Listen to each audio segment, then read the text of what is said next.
Assalamualaikum warahmatullahi wabarakatuh. Alhamdulillah, hari ini kita ketemu lagi dalam pelajaran informatika.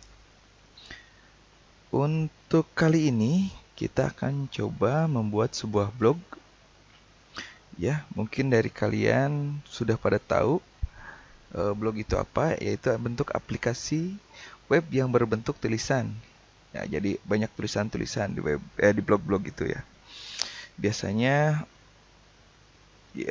blog-blog ini digunakan untuk orang-orang yang eh suka nulis, ya. Banyak kok artis-artis yang dimulai dari blog-blog seperti Raditya Dika itu membuat sebuah blog dulu sebelum terkenal sampai sekarang. Blognya itu terkenal dulu, baru dia terkenal jadi artis kayak sekarang. Nah, untuk membuat blog kita di sini kita akan menggunakan CMS atau Content Management System. Baik, sebelum kita membuat blog, kita kenalan dulu nih sama si CMS-nya.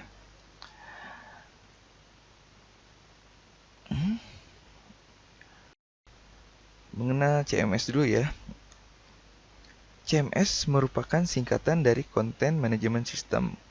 Dalam bahasa Indonesia, diartikan sebagai sistem manajemen konten. Nah, kalau misalnya kita ada makanan instan ya, atau mie instan ya, di makanan, CMS menjadi pembuatan situs instan yang disediakan di internet. CMS dapat digunakan meskipun kamu tidak mengetahui tentang pemrograman sama sekali. Bahasa pemrograman kan ada C++, PHP dan lain sebagainya. Itu agak sedikit sulit dipelajari kalau misalnya untuk tingkatan yang pemalas-pemalas gitu ya. Kalau bahasa-bahasa, tapi dengan CMS ini kalian bisa tinggal tarik-tarik, tinggal pilih-pilih template juga. Karena CMS menyediakan template yang dapat dipilih sebagai tempat webmu. Nah, berikut adalah beberapa keuntungan menggunakan CMS. Yang pertama, efisiensi. Membuat web dengan CMS tidak membutuhkan waktu khusus. CMS menawarkan pembuatan web yang cukup cepat karena kamu hanya mengerjakan konten-kontennya tanpa melakukan pemrograman web dasar. Nomor 2, mudah dan cepat dalam pembuatannya. Jika kamu belum pernah belajar mengenai pemrograman, CMS pilihan yang sangat tepat untuk kamu pelajari. Ya, CMS pilihan yang sangat tepat ya. CMS juga menawarkan banyak kemudahan dari proses instalasi sampai perawatan dan pembaruan konten. Jadi ada pembaruannya. CMS juga sangat membantu jika kamu membutuhkan situs web dalam kondisi mendesak. Hanya dengan beberapa klik kamu dapat menampilkan halaman website dan memasukkan konten-kontennya. Nomor 3, pemisahan konten itu sangat mudah. Nah, meskipun proses instalasi yang dilakukan sederhana, fiturnya terbilang sangat lengkap. Bahkan, kamu bisa mengatur banyak hal melalui CMS pada halaman admin yang ada satu paket dengan instalasi CMS. Nomor 4, penambahan fungsi. Tidak hanya mengelola fitur-fitur tambahan, CMS juga bisa dibedakan kode sumbernya dan disesuaikan dengan kebutuhan situs web. Apabila terbiasa dengan pemrograman, kamu akan suka dengan fitur custom code sumber ya. Jadi ada fitur yang namanya fitur custom code sumber yang ada bahasa pemrogramannya saja. Ya, fitur ini bisa sangat fleksibel menyesuaikan pengaturan sesuai keinginan dan kebutuhan. Nomor 5, dapat menambahkan banyak pemakai. Nah, membangun usaha dikerjakan oleh beberapa orang. Ya, kalau kita bikin blog yang berisi tentang usaha, dikerjakan kan beberapa orang. CMS memberikan kebebasan kepada pengguna untuk menambahkan sejumlah pemakai yang dibutuhkan, tidak hanya satu akses yang disediakan. Ada beberapa jenis hak akses dari masing-masing tipe. Jadi, semua orang yang mengelola bisnis itu bisa memasukkan konten pada situs web perusahaan sesuai peranan masing-masing.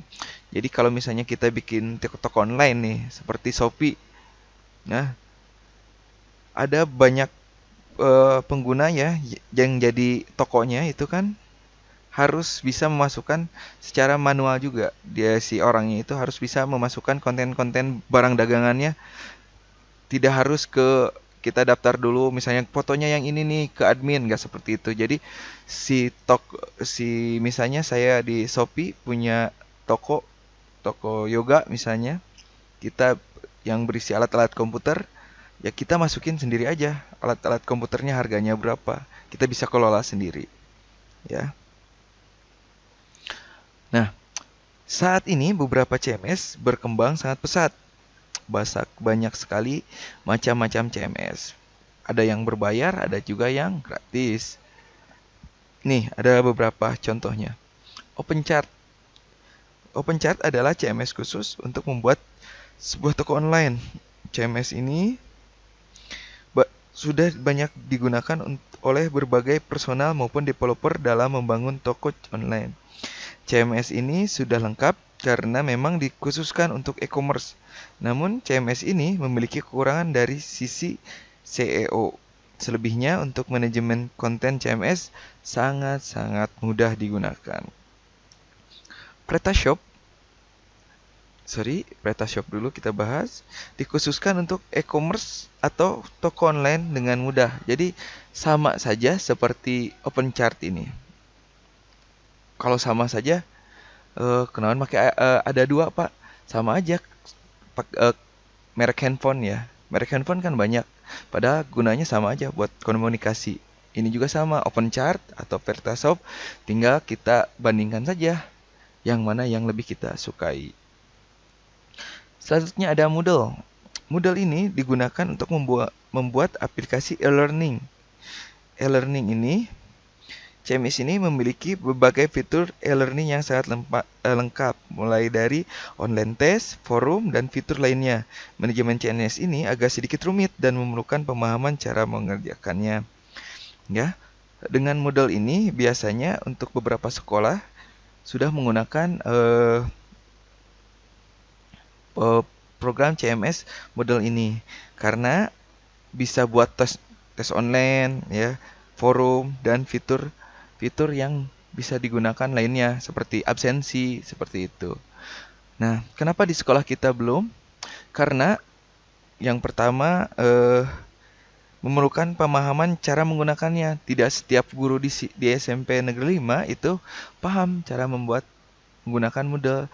Jadilah kita menggunakan Google Classroom gitu atau Kuiper untuk menggunakan pembelajaran ya, yang mudah-mudah saja.